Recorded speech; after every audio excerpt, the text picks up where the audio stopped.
के हाथों ये एजाज कबूल करें। कारी मोहम्मद इकराम साहब, इमाम बाईजी का तालाब जोधपुर।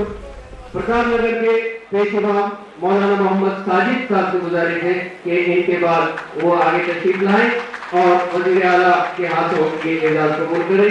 प्रताप नगर मस्जिद के पेश इमाम मौलाना मोहम्मद साजिद साहब।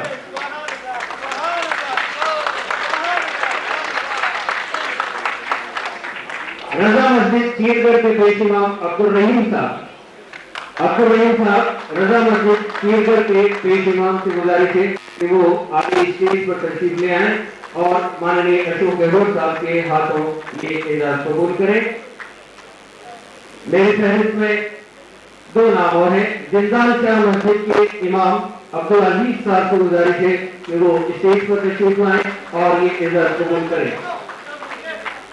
और दरगाह लतीफ शाह के इमाम मौलाना अबुल कलाम साहब, दरगाह लतीफ शाह के इमाम बराए आगे स्टेज पर और माननीय मुख्यमंत्री महोदय के हाथों ये एजाज कबूल करें। हज ट्रेनर्स और हाजियों की खिदमत मौलाना इदरीस रजा साहब से गुजारिश है कि वो आगे स्टेज तशरीफ लाएं और ये एजाज माननीय मुख्यमंत्री महोदय के हाथों कबूल करें। जनाब इदरीस रजा साहब।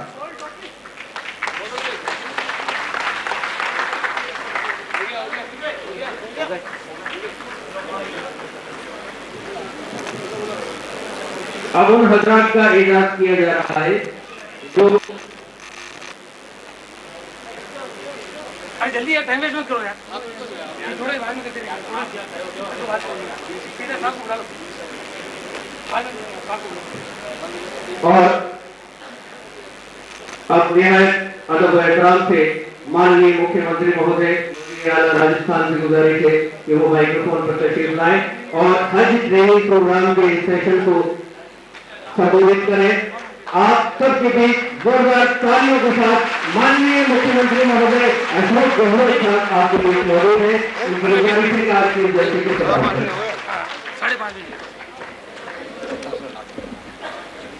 हमारे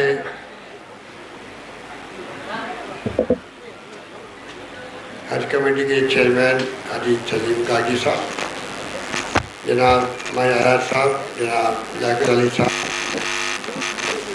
जनाब मौलाना फजल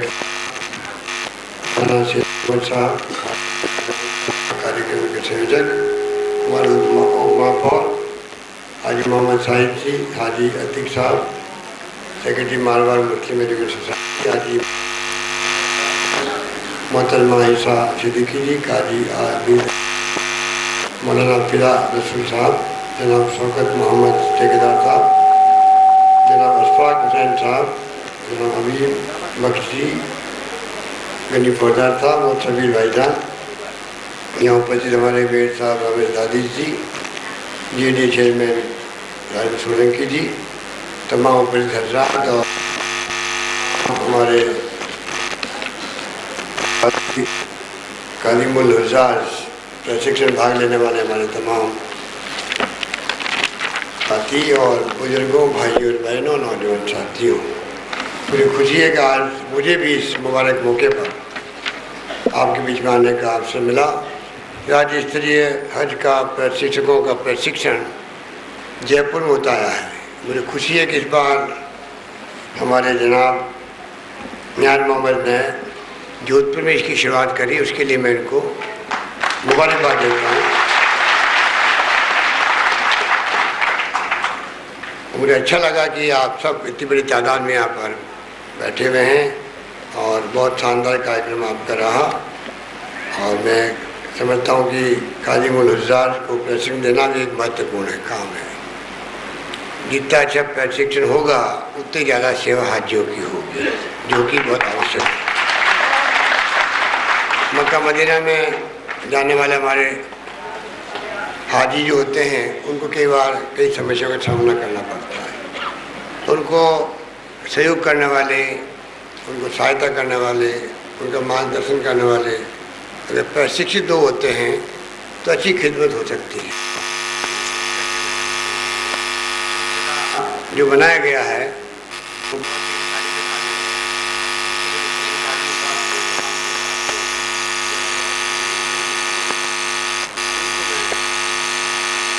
दूंगा, धन्यवाद दूंगा। मैं चाहूँगा कि धीरे धीरे ये सिलसिला आगे बढ़े और हाजी जाते हैं कम उम्र में भी, ज़्यादा उम्र के लोग भी, पूरा नंबर आता है नहीं आता है, प्रयास करते हैं, हम लोग भी प्रयास करते हैं। ए भाई, वक्त नहीं,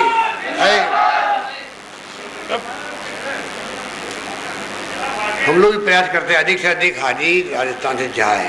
कई बार दिल्ली बात करते हैं, कई बार आप लोग खुद प्रयास करते हैं, पर तमन्ना रहती है अधिक से अधिक हाजी राजस्थान से जाएं।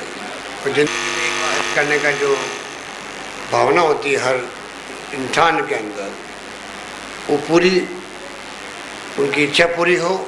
सरकार इसमें हमेशा आपके संग खड़ी मिलेगी, ये मैं आपको निवेदन करना चाहता हूँ। हाजियों को परेशानी नहीं हो। हज हाउस हमने जोधपुर में बनाया, अब्दुल जवार साहब ने बहुत बड़ा काम यहाँ पर किया है, शानदार हज हाउस बन के तैयार हो गया।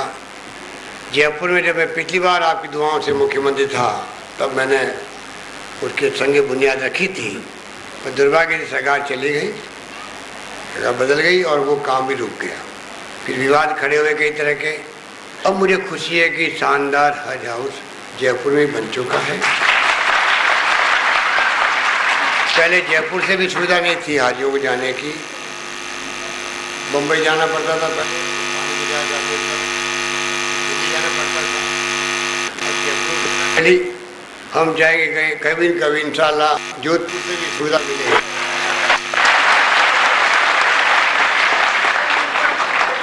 ये हमारा प्रयास जारी है पहले से ही, पर कई समस्या आती है। पहले जयपुर की समस्या आती थी, धीरे धीरे वो समस्या हल हुई। मैं उम्मीद करता हूँ कि वो वक्त भी आएगा कि आपको यहाँ के मारवाड़ के लोगों को, जैसलमेर के दूर दूर के इलाके हैं, लोग ढाणियों में बैठते हैं, उनको बहुत तकलीफ़ होती है जाने आने में, वो तकलीफ़ नहीं हो, परेशानी नहीं हो, ये हमारा प्रयास रहेगा।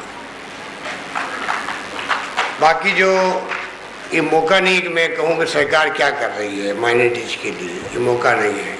पर मैं इतना कह सकता हूँ कि माइनॉरिटी के लिए जो कुछ भी संभव था, मेरे ख्याल से पूरे मुल्क में सबसे ज़्यादा स्कीमें बनी हैं तो राजस्थान में बनी है। तो सच्चाई कमेटी की भावना थी, उसके अनुरूप कोई सरकार काम कर रही है, तो मेरी दृष्टि में तो हमारी सरकार कर रही है। आगे बढ़ के हम तालीम के ऊपर, मदरसा के ऊपर, लड़कियों के छात्रावास के ऊपर, अभी हमने कोई 20 छात्रावास, 20 आवासीय विद्यालय माइनॉरिटी के लिए केंद्र की स्कीम में छोड़ दो, 200 करोड़ रुपए हमने रखे हैं सिर्फ इस काम के लिए। 150 करोड़ तो रखे हैं, खाली 20 आवासीय विद्यालय बने राजस्थान में, 20 आवासीय विद्यालय बने, एक 7-8 करोड़ के होंगे। आवासीय विद्यालय बनना बहुत बड़ा एक काम होता है। मैं समझता हूँ वो लिस्ट बन चुकी है और वो छाया हो चुकी है। 200 करोड़ रुपए हमने रखे हैं। मैं अतीक साहब को और कागी साहब को, लियाकत साहब को, आज़ाद साहब बैठे हमारे बहुत ही अनुभवी साथी है, इन सबको मैं कहता रहता हूँ भाई कि आप जल्दी उसका फैसला करवाओ। 200 करोड़ का जो हमने पैकेज दिया है माइनॉरिटी के अलग से, उसमें क्या क्या काम और हो। बाकी तो हम लोग pre matric, post matric school से पहले 15,000 थी, हमने 2.5 लाख छात्रों को देना प्रारंभ कर दिया। अनुप्रति योजना सब कुछ कर रहे हैं हम लोग, जिससे कि 50,000, 1 लाख रुपए मिले उनको यूपीएससी में, आरपीएससी में कोचिंग के लिए, सब कुछ कर रहे हैं। लंबी फहरिस्त है। हज हाउस के साथ साथ में अब तो हमारे वहाँ पर मदरसा बोर्ड का पूरा भवन शिक्षा संकुल में करीब करीब पूरे होने जा रहा है। शानदार भवन बन रहा है वहाँ पर। मदरसे करीब मेरे ख्याल 2-3 हज़ार, 2,500-3 हज़ार मदरसे आज रजिस्टर्ड हो चुके। बताइए कितने हुए? 3,000 के करीब मदरसे रजिस्टर्ड हो चुके हैं। मैं आपसे गुजारिश करूँगा, आप खुद आगे आए, आप खुद योजना बनाएं, मदरसा आधुनिक कैसे बने। मदरसा आधुनिक बनने के लिए अलग योजना हमारी है, उसमें एक्स्ट्रा पैसा देते हैं। हम चाहेंगे कि हमारे कोई कौम, जो राजीव गांधी का सपना था, क्योंकि लंबी बात मुझे नहीं कहनी है, 21st सेंचुरी में ले जाने का देश को। अब कंप्यूटर आ गए हैं, क्रांति हो गई, मोबाइल फ़ोन आ गए। कोई सोच नहीं सकता था कि मोबाइल फ़ोन कोई टुकड़ा प्लास्टिक का जेब में रहेगा और दुनिया में आप 10 बटन दबाओ, सीधी बात कर लो, किसी को विश्वास नहीं था। ये क्रांति जो हुई आईटी की, अब इस युग के अंदर वो परिवार, वो जाति, वो पार्टी, वो समुदाय कभी आगे नहीं बढ़ पाएगा जिस कौम में, जिस परिवार में तालीम नहीं होगी। ये मैं कहना चाहूँ रहा हूँ। इसलिए सबकी गुजारिश करना चाहूँगा। अतीक साहब बैठे विश्वविद्यालय मौलाना अबुल कलाम आज़ाद के नाम का जल्दी ही एक्ट पास होगा असेंबली के अंदर। असेंबली आ रही है 26 तारीख से, एक्ट पास होगा, विश्वविद्यालय बनेगा यहाँ पर मौलाना अबुल कलाम आज़ाद साहब के नाम से। इन्होंने तैयारी पूरी शुरू कर दी है। तो तालीम पे हमारा सबसे ज़्यादा जोर है राजस्थान के अंदर। हर कौम, हर जाति, हर वर्ग, कोई कौम का हो, आगे बढ़ना है परिवार को भी, तो तालीम की बात करनी चाहिए। एक बालक बालिका शिक्षा से वंचित नहीं रहे, ये हम सबका फर्ज होना चाहिए। और उसमें भूमिका जो आप लोग बैठे हुए हो, उससे ज़्यादा कोई नहीं निभा सकता, ये मैं जानता हूँ इस बात की। इसलिए मैं आप सबको बहुत मुबारकबाद देता हूँ।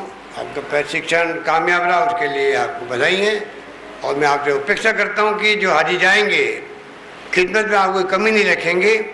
जितने हाजी साहब जाएंगे, आप लोग जाएंगे, जितने हाजी लोग जाएंगे, वो सब हमारे मुल्क के लिए, हमारे प्रदेश के लिए। मानसून बहुत शानदार आ रहा है और उसकी प्रगति के लिए, खुशहाली के लिए, अमन चैन शांति कायम रहे। क्योंकि चुनाव का वक्त है, फिर वही ताकतें आप जानते हो कि भड़काने का काम अभी से करने लग गई है, छुटपुट घटनाएं होने लग गई है।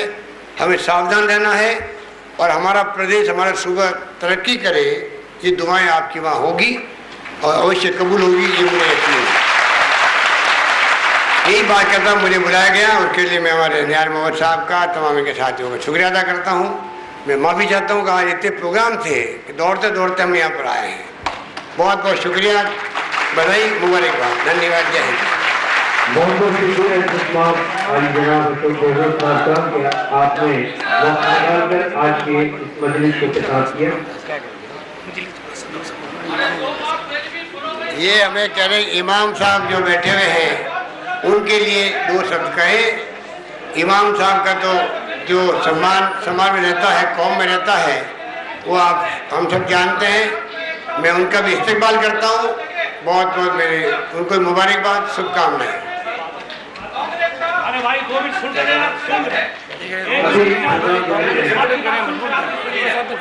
आपकी भावना पहुंच गई मेरे तक, बहुत बहुत शुक्रिया आपका। तस्लीम रखिए, आप शांति बनाए रखें, ध्यान रखें। हाजी नियाज मोहम्मद साहब ने आज का ये प्रोग्राम मुनासिब किया है। ये प्रोग्राम जारी रहेगा। माननीय मुख्यमंत्री साहब मौजूद हैं, हमारे दोस्त मेहमान यहाँ